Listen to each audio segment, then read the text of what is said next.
रहा था वो लोग बात कर रहे हैं राष्ट्रीय मुस्लिम मंच, अल्पसंख्यकों का नहीं है, राष्ट्रीय मुस्लिम मंच है। तो फिर पूछिए कि आरएसएस के लोग और भारतीय जनता पार्टी के लोग जो हैं ये मुस्लिम सम्मेलन क्यों कर रहे थे अभी तालकटोरा स्टेडियम में, जब इनको मुस्लिम वोट बैंक चाहिए ही नहीं है, जिस पे अभी अनिला सिंह कह रही थी।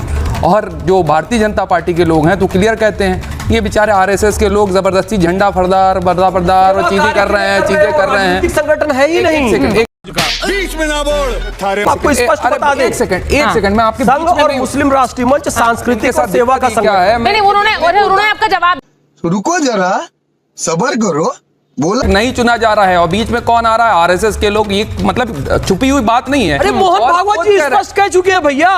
क्या बोला तूने? नहीं, पहले क्या बोला? चल, हम लोग इसमें दखलंदाजी करते नहीं। 3 दिवसीय सम्मेलन हुआ विज्ञान भवन में।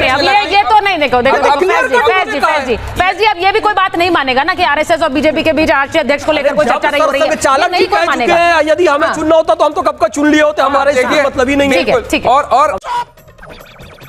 और अभी मुझे फराज साहब से एक बात जो है वो शिकायत ये करना थी कि अनिला सिंह जी की जिस बात पे उन्होंने आपत्ति दर्ज कराई, ठीक है, तो क्यों दर्ज करवानी है आपत्ति?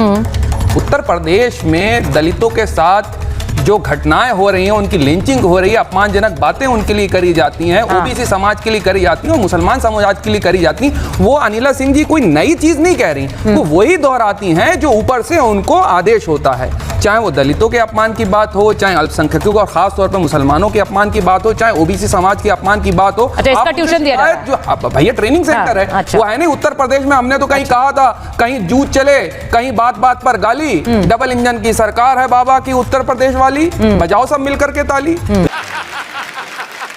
ये उत्तर प्रदेश की स्थिति जो बनी हुई है उस पे आपत्तिजनक बात करने में उनको कोई गुरेज नहीं है। अब तो सुप्रीम कोर्ट के जजों को नहीं छोड़ा जा रहा है, आप कहां लगे हुए हैं? अच्छा, मैं अनिला जी आपके पास तीसरी सबसे बड़ी बात, जहां तक मुसलमानों के वोट बैंक से ताल्लुक है तो आपको बता दूं, मुसलमानों के वोट बैंक की ठेकेदारी साहब किसी के नहीं। मुसलमान कौम मुझे ये बताइए और ये रवि जी के लिए और फराज जी के लिए बताइएगा। मुझे बताइए क्या ऐसे दल नहीं है जो एमवाई समीकरण पे चलते आए? अब देखिए, मुझे लगता है आप सही बोलेंगे, ये नहीं घुमा दीजिएगा। क्या एमवाई समीकरण के लिए आरजेडी और समाजवादी पार्टी नहीं जाने जाते हैं? बिल्कुल जाने जाते हैं। तो यहाँ पर रविशंकर जी कह रहे हैं हमारी तो पार्टी कभी नहीं जानी गई इसलिए। बिल्कुल नहीं, देखिए बिल्कुल जाने जाते हैं। ओबीसी समाज की जिम्मेदारी कौन लेगा? दलित समाज की जिम्मेदारी। और यहाँ तो जात आधारित पॉलिटिकल पार्टीज भी हैं। अब आप देखिए उत्तर प्रदेश के अंदर एक आदेश आया कि कोई भी अब अपनी जात आधारित जो है वो सभाएं नहीं कर सकता, उसको तुरंत लागू कर दिया।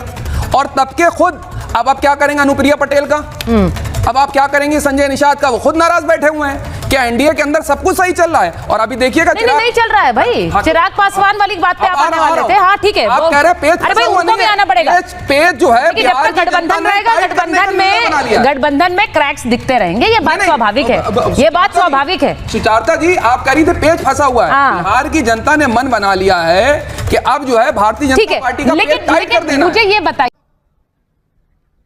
Bye bye, tata, good bye.